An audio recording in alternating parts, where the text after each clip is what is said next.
তা আমাদের নবীজি জিজ্ঞাসা করবে, আল্লাহ হিসাব কিতাব কিভাবে নিবেন? তা আল্লাহ বলে, সবাইটা যেরকম নিব এরকমই নিব।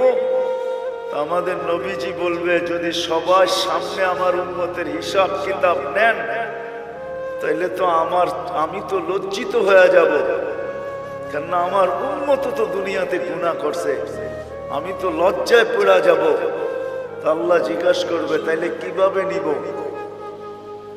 তো নবীজি বলবেন যে আমাকে নিতে দেন, আমি আলাদাভাবে নেই।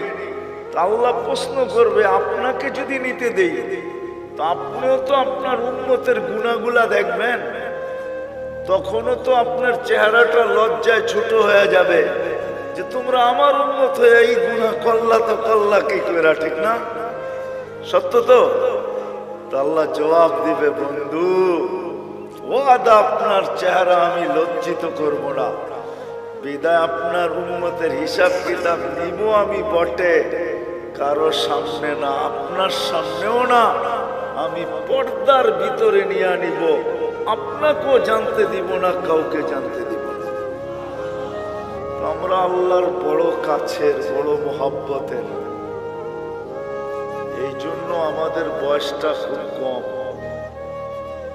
কেননা আল্লাহ চান না এই উম্মত বেশি ক্লান্ত হোক, কেননা যতদিন থাকবে তত ক্লান্ত হইতে থাকবে, ঠিক না? কি বলেন? মনে হয় বুঝাইতে পারতেছি না।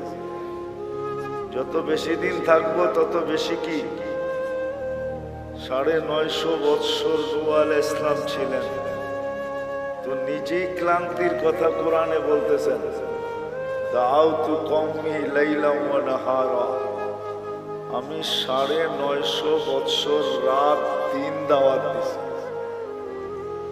এটা একটা ক্লান্তি না?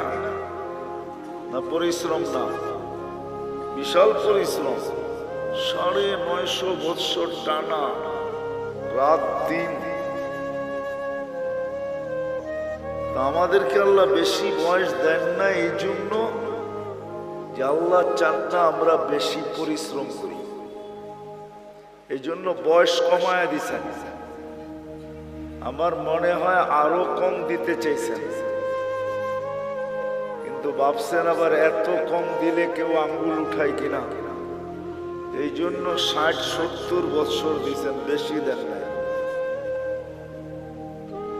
কোন উম্মত কতদিন থাকবে দুনিয়াতে এটা কোন নবী রসুল বলা যায় না, কিন্তু আমাদের নবীজি আইসেই বলছে তোমাদের পরিশ্রম বেশি দিন করতে হবে না। আবার এটার উপরে একটা হাদিসও প্রমাণ আছে, আল্লাহ রসুল উদাহরণ দিয়ে বুঝাইতে চাইছেন যে কেউ শ্রমিক রাখছেন সকাল থেকে জোহর পর্যন্ত, এতটুক সময়ের বিনিময় পাইছে। কেউ জোহর থেকে আসর পর্যন্ত, সে এতটুক সময়ের বিনিময় পাইছে। আর আমাদেরকে আল্লাহ সময় দিছেন আসর থেকে মাগরিব পর্যন্ত। এই জন্য হানাফি মুসাব বলে আসরের নামাজ একটু দেরি করে পড়ো, যাতে মাগরিব আর আসরের মধ্যখানে ঘন্টাখানিক সময় থাকে। এই জন্য আমরা আসর কিন্তু দেরি করে পড়ি, যেন মাগরিব আর আসরের ভিতরে সময় কম থাকে। আল্লাহ রসুল বলছে তোমাদেরকে সকাল থেকে নিয়ে সন্ধ্যা পর্যন্ত বিনিময় দেওয়া হবে।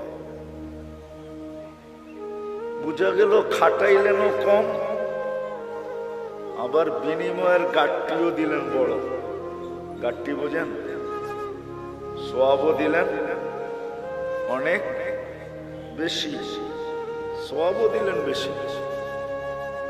আল্লাহর আমাদের সাথে একটা মহব্বত আছে, মহব্বত, ভালোবাসা। অনেকগুলো প্রমাণ দেওয়া যায়, বড় বড় প্রমাণ দেওয়া যায়। চলেন দুই একটা প্রমাণ দেই, যদি বুঝে আসে। বুঝে যদি আসে তাহলে দুই একটা প্রমাণ দেই। আল্লাহ নামাজ আমাদের উপরে ফরজ করছেন, ঠিক না? হ্যাঁ, কিন্তু পড়ে কয়জন? শতকরা কয়জন পড়ে? আরে বলেন না, কয়জন? কয়জন? 5 ওয়াক্ত নামাজ শতকরা কয়জন পড়ে? হ্যাঁ, কয় পার্সেন্ট পড়ে? হ্যাঁ, 2%। কত? আমি মাইনা নিলাম 10% পড়ে। শতকরা 10 জন 5 ওয়াক্ত নামাজ পড়ে, ঠিক না? 90 জন কি করে না? কি করে না? পড়ে না। তাহলে এদের ফরজের ঘাটতি হইল না হইল না? হইল? মনে হয় বোঝেন না আপনারা আমার কথা।